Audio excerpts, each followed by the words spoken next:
Hello' everyone. আজি আকৌ আহি গ'লোঁ আপোনালোকৰ মাজলৈ নতুন এটা ৰেচিপি ভিডিঅ' লৈ। আজি বনাবলৈ লৈছোঁ ময়দা, কণী, চেনি নোহোৱাকৈ এটি কেক। কালি কেক বনোৱা এটি শ্বৰ্টছ মই দিছোঁ, কিন্তু যিহেতুকে ভিডিঅ'ৰ কাৰণে কেইটামান ক্লিপ ৰখা হয়, গতিকে অকল শ্বৰ্টছ দিলে ক্লিপবোৰ ৰখি যায়, সেইকাৰণে ভাবিলোঁ আজি লং ভিডিঅ' এটা দি দিওঁ। আশা কৰিলোঁ আপোনালোকে চাব।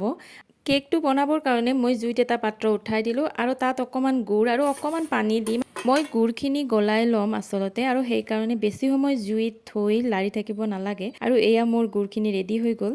গলাই লোৱা গুড়খিনি অকণমান চেকনিৰে চেকি ল'লোঁ, কাৰণ বহুত কিবা কিবি থাকে। আৰু এতিয়া মই গুড়খিনিৰ লগত অকণমান দৈ মিক্স কৰি ল'ম। প্ৰথমতে মই এখন চামুচেৰে মিক্স কৰিব চেষ্টা কৰিছিলোঁ, কিন্তু নোৱাৰিলোঁ। সেইকাৰণে মই মিক্সি গ্ৰাইণ্ডাৰত দি ভালদৰে একদম দৈ আৰু গুড়খিনি মিহলাই ল'লোঁ, আৰু এয়া মোৰ হৈ গ'ল। আৰু এতিয়া মই এইখিনিৰ লগত 2 চামুচ ৰিফাইন তেল দি দিলোঁ। এই গোটেইখিনি মিহলি হোৱাৰ পিছত মই এটা মিক্সি গ্ৰাইণ্ডাৰত অকণমান চুজি ল'লোঁ। নিজৰ জোখ অনুযায়ী চুজি ল'লেই হ'ল। আৰু এইখিনিও মই অকণমান গুড়ি কৰি ল'লোঁ। আৰু এতিয়া দৈৰ লগত মই চুজিখিনিও মিক্স কৰি দিম। গোটেইখিনি মিক্স কৰি লোৱাৰ পিছত মই অকণমান সময়ৰ কাৰণে ঢাকন দি থৈ দিলোঁ। আৰু এয়া মই ঢাকন দিয়াৰ পিছত উলিয়ালোঁ। আৰু এতিয়া মই এই মিক্সাৰখিনিৰ লগত অকণমান আমুল মিল্ক পাউডাৰ আৰু ককোৱা পাউডাৰ মিক্স কৰি দিলোঁ। পাউডাৰখিনি মই ডাইৰেক্ট নিদি ভাবিলোঁ চেকনিৰে অকণমান চেকি লওঁ, কিন্তু মোৰ চেকনিখনৰ ফুটাবোৰ ইমান বেছি সৰু, মোৰ বহুত বেছি দিগদাৰ হ'ল। আৰু গোটেইখিনি হোৱাৰ পিছত মই তাত এচামুচ বেকিং পাউডাৰ আৰু অকণমান ছ'ডা দিলোঁ, দি আকৌ লাৰিলোঁ। আৰু ফাইনেলি মোৰ কেকৰ কাৰণে উপযোগী হৈ পৰিল বেটাৰখিনি।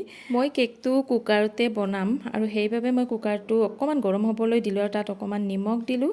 দি তাত এডাল ষ্টেণ্ড দিম, আৰু বেটাৰখিনি বাতি এটাত দি তাত মই বহাই দিম।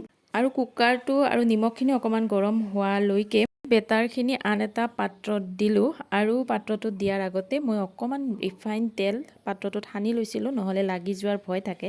এতিয়া কেকটো অকণমান ধুনীয়া দেখিবৰ কাৰণে ড্ৰাই ফ্ৰুইটছ কিছুমান দি দিলোঁ, চেৰি দিলোঁ, বাদাম, কাজু এইবোৰ। কেকটো বেক কৰিবৰ কাৰণে একদম ৰেডি হৈ গ'ল।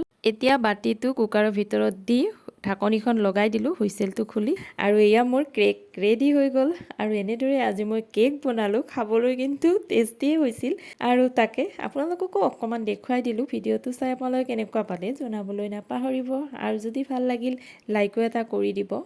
আকৌ আহিম আপোনালোকৰ মাজলৈ নতুন এটা ভিডিঅ' লৈ। আজিলৈ আহিলোঁ, বাই বাই।